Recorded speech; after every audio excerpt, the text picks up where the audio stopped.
If -2 is a root of the equation 3x² plus 7x plus p is equal to 0, find the value of k so that the roots of this equation are equal. Basically हमारे पास फिर से वही बात दे रखी है example number 10 में। ये कहा गया है कि हमारे पास एक इक्वेशन है 3x² plus 7x plus p is equal to 0। इसका एक रूट दे रखा है -2, इतना क्लियर है। इसके साथ साथ जो दूसरी इक्वेशन है वो क्या दे रखी है, x² प्लस k times of 4x plus k - 1 plus p is equal to 0।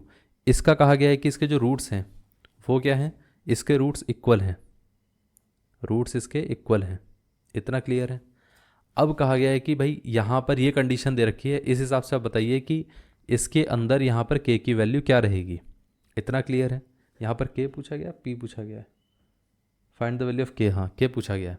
अब देखिए यहाँ पर अगर हम देखें तो इक्वेशन में क्या था, एक रूट दे रखा है और दूसरा रूट दिया नहीं गया है। लेकिन अगर ये रूट है तो इसका मतलब इसमें अगर मैं -2 की वैल्यू रख दूँ तो वो इक्वेशन इक्वेट हो जानी चाहिए, मतलब वो इक्वेशन सेटिस्फाई हो जानी चाहिए। तो उस हिसाब से अगर देखा जाए तो -2 की वैल्यू रख के देखते हैं कितना आता है। तो यहाँ पर हमारे पास अगर हम -2 की वैल्यू रखेंगे तो देखते हैं कितना आता है, इसमें रख देंगे तो ये कितना आ जाएगा 3, ये आ जाएगा -2 का स्क्वायर प्लस 7, ये कितना आ जाएगा -2 plus p is equal to 0। ये पार्ट क्लियर है। 3 इंटू -2 का स्क्वायर कितना होता है, ये आ जाएगा प्लस का 4 प्लस 7 इंटू -2 माइनस ये आ गया 3 4 12 हो गया, 7 इंटू 2 कितना हो गया 14 माइनस का 14 plus p is equal to 0। तो यहाँ से आ जाएगा -2 plus p is equal to 0। So p की वैल्यू कितनी आ गई, जैसे ये इधर जाएगा तो +2, ये p आ गया, ये है p की वैल्यू। अब p के साथ साथ हमें क्या करना है, इस वाली इक्वेशन को भी देखना है। इस इक्वेशन के अंदर रूट्स इक्वल हैं और यहीं से हमें k की वैल्यू निकालनी है। देखिए ये इक्वेशन एक स्टैंडर्ड फॉर्म में तो नहीं दे रखी है, तो पहले हम क्या करेंगे, इस इक्वेशन को स्टैंडर्ड फॉर्म में कन्वर्ट करेंगे, फिर उसके बाद हम बाकी की सारी चीज़ें कैलकुलेट करेंगे, इतना क्लियर है। अब यहाँ से अगर हम देखें तो ये कितना आता है, ये आ जाएगा x² प्लस ये कितना था k इंटू 4x, तो ये आ जाएगा 4 टाइम्स ऑफ kx प्लस ये कितना हो गया k इंटू k² आ जाएगा, फिर k इंटू 1 ये आ जाएगा माइनस का k plus p is equal to 0। अब ये इक्वेशन हमारे स्टैंडर्ड फॉर्म में है क्योंकि ये हमारे पास क्या है, इसका कोफिशिएंट विच इज़ a, तो ये 1 आ जाएगा। b कितना दे रखा है, ये वाला portion which is 4 times of k, और c कितना आ जाएगा जो बाकी का बचा हुआ कांस्टेंट है which is k² minus k plus p, इतना क्लियर है। अब उसमें क्या कहा था, उसमें कहा गया था कि हमारे पास d की वैल्यू 0 होनी चाहिए क्योंकि रूट्स इक्वल हैं। पहले हम d निकाल लेते हैं, d कितना आएगा b² minus 4 times of ac, तो ये आ जाएगा 4k का स्क्वायर 4k का whole square minus 4 times of a कितना है 1, और c कितना दे रखा है, c दे रखा है k² minus k plus p, इतना क्लियर है। अब यहाँ से कितना आ जाएगा 4 टाइम्स ऑफ 4 का square into k² minus 4 times of k² minus 4 into k कितना हो जाएगा प्लस का 4k माइनस का 4 into p minus 4p। p की वैल्यू कितनी है 2 है, तो यहाँ पर 2 को रिप्लेस कर देंगे, तो ये आ जाएगा 16k² माइनस का कितना हो गया 4 times of k² plus 4k minus का 2 इंटू 4 इंटू 2।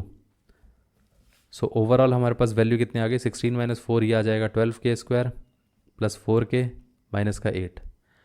ये वाला पोर्शन पूरा 0 के इक्वल होना चाहिए, मतलब ये part 12k² plus 4k minus 8 should be equal to 0।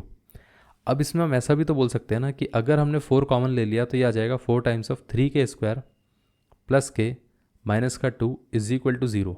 अब 4 को हम इधर ले आएंगे तो ये कितना आ जाएगा, यहाँ पर बचेगा 3k² plus k minus 2 is equal to 0, क्योंकि 0 के नीचे अगर कोई भी नंबर आता है तो वो 0 ही हो जाता है, इतना क्लियर है। अब एक चीज़ सोचिए कि यहाँ पर अगर हम देखें तो इसको हम स्प्लिट कर सकते हैं। स्प्लिट कैसे करेंगे, हम इस तरीके से स्प्लिट करेंगे कि ऐसे दो नंबर्स होने चाहिए जिनका सम क्या होगा प्लस का 1 और जिनका प्रोडक्ट क्या होना चाहिए, वो रहेगा कितना, वो रहेगा इन दोनों के मल्टीप्लिकेशन के equal which is 3 into minus का 2, तो ये आ जाएगा माइनस का 6। अब आप एक चीज़ सोचिए, इसके अगर हम फैक्टर करेंगे तो हमें देख के पता चल रहा था कि 3 और 2 आएगा, लेकिन इसमें प्लस और माइनस, एक में प्लस आना चाहिए एक में माइनस। अगर सम हमारा पॉजिटिव है तो लार्जर नंबर पॉजिटिव होना चाहिए, स्मॉलर नंबर नेगेटिव, ताकि वो ऐड हो तो हमेशा पॉजिटिव बनाए, और मल्टीप्लिकेशन से तो पता चल ही रहा है कि वो नेगेटिव बनाएंगे। तो इसको हम ऐसा बोल सकते हैं 3k और ये माइनस का 2k, ये प्लस, और यहाँ से आ जाएगा माइनस का 2 और ये कितना आ जाएगा 3k स्क्वायर इक्वल टू 0। इधर से हम 3k कॉमन ले सकते हैं तो यहाँ पर बचेगा k प्लस 1। इधर से हम माइनस का 2 कॉमन ले सकते हैं तो यहाँ पर बचेगा k प्लस 1। पूरे में हम k प्लस 1 कॉमन ले सकते हैं तो यहाँ पर क्या बचेगा k प्लस 1, ये कितना आ जाएगा 3k और ये माइनस का 2, तो 3k माइनस का 2 इज इक्वल टू 0। ये पार्ट क्लियर हो गया। अब यहाँ से अगर हम इसको 0 से इक्वेट करें तो ये कितना आएगा k plus 1 is equal to 0, तो मतलब k की वैल्यू आ गई हमारे पास माइनस का 1। इतना क्लियर है। अगर हम इसको 0 से इक्वेट करेंगे तो कितना आएगा 3k minus 2 is equal to 0, तो मतलब k की वैल्यू कितनी आ गई 2/3, ये आ गया। इतना क्लियर है। तो एक आंसर हमारे पास रहेगा -1, एक आंसर रहेगा हमारे पास 2/3। ये पार्ट क्लियर हो गया।